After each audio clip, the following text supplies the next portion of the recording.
greeting every student with a sweet smile. Her passion for order and perfection truly inspires me to pay more attention to my Torah learning.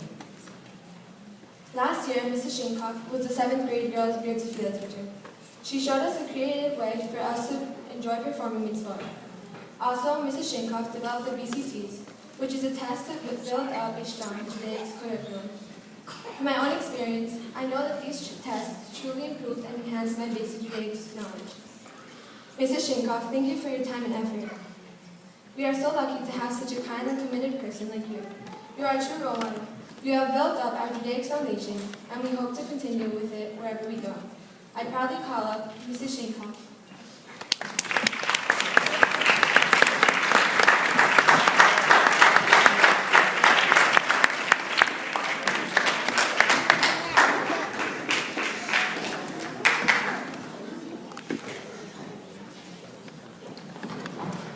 For a number of years at graduation, I have chosen to speak about the theme of the yearbook, the theme that you, the graduates, have chosen for yourselves. The world is at your fingertips is this year's theme, and what a wonderful thing it is. So much can be said about it. And as I looked at the yearbook as it came in hot off the presses, I saw that my esteemed colleagues had done just that. So again, I turned to the yearbook to look for another topic that would be meaningful to your class. I saw that your yearbook was dedicated to our very own head of school, Rabbi Avram Skarwitz. And so I said to myself, leadership. I think I'll talk about that. Not long ago, I attended a highly inspirational seminar. The presenter was talking about just this topic, leadership. When I think of the qualities of a leader, I think of an excellent communicator, a powerful speaker, a visionary, a magnetic personality, and other extraordinary traits. While these qualities may all be true, the presenter suggested a much more basic definition, one that was simple and at the same time intriguing. He described a leader as simply the first to go in, the first to make an attempt. This reminded me of a man who had the courage to be first, Nachshon ben Aminadav. When the Jews left Egypt, they were pursued by the Egyptians.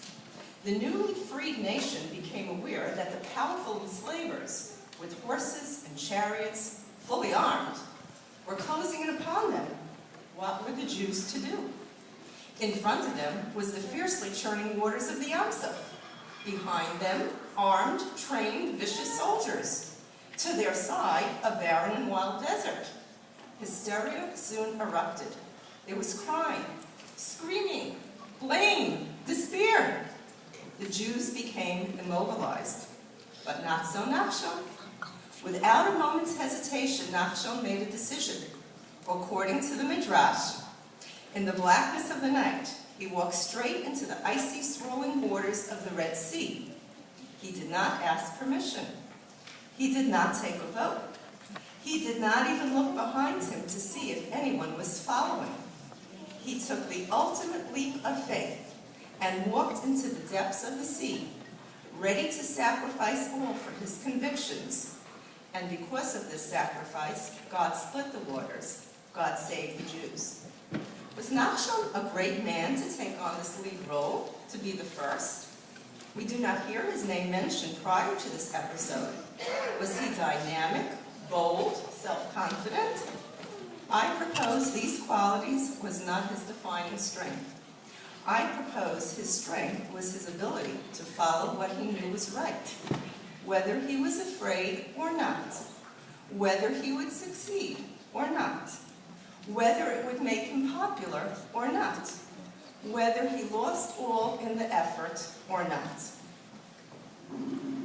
This, my graduating class, is the message I leave with you. Each and every one of you has the power to be a leader. Will you be faced with a challenge equal to that of Nachshon, of risking life and limb? I pray that you don't.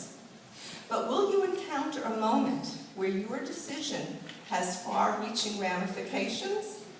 I believe we all face those times. Will you have the courage to be first? Will you stand up for what is right? Will you risk friends and popularity? You are not limited by who you were yesterday. You will be defined by the decisions you make tomorrow. You, our graduates, are a group of young men and women with extraordinary powers, charming, bright, creative, athletic, hardworking, determined, honest, and loyal friends. My wish for you is when you get to those crossroads where others may lose hope or faith, you will make those decisions that will bring pride to yourselves, your family, your teachers, and your administrators. And most of all, will bring pride to Hashem. Mazel tov.